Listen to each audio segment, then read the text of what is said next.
এইবার চলে এসেছি গোলকেশ্বরী কালীবাড়ি। এখানে হচ্ছে মায়ের অর্ধমূর্তি, আর পাশেই রয়েছে বাবা ভোলানাথের মন্দির। দারুণ লাগলো, দারুণ অসাধারণ মায়ের রূপ। বন্ধুরা, এখন তো চলে এসেছি আরও একটি সুন্দর সুন্দর মানে অসাধারণ জায়গায়। এটা হচ্ছে রানী রাসমণির ঘাট। আর এই দেখো মন্দিরটা, মেইন মন্দিরটা রয়েছে এখানে। মন্দিরের ভেতরে যেহেতু ফোন অ্যালাউ নেই, তোমরা সবাই জানো।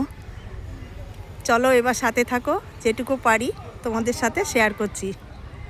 কত সুন্দর, একদম দক্ষিণেশ্বরের সেই আদলেই তৈরি। এই দেখো, এইখানে হচ্ছে কল্পতরু উৎসব হয়, আর তখন খুব বড় করে অনুষ্ঠান হয়। আর তখন এই যে এইটা হচ্ছে যজ্ঞকুণ্ড। এই দেখো বন্ধুরা, দেখো বন্ধুরা, এটা হচ্ছে সেই রানী রাসমণির ঘাট। আর এখানে রানী রাসমণির সাথে রামচন্দ্র মানে রানী রাসমণির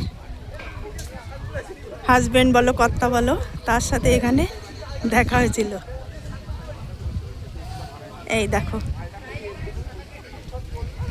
সেই ঘাটটা আমরা দেখতে এলাম আর তোমাদেরও দেখালাম।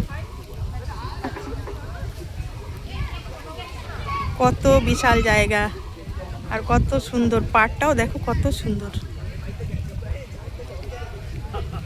চলো, এই দেখো বন্ধুরা, আমরা দুই বোনে চলে এসেছি সেই রানী রাসমণির ঘাটে। আর তোমাদের তো দেখালামই ঘাটটা। এই দেখো চারিপাশটা।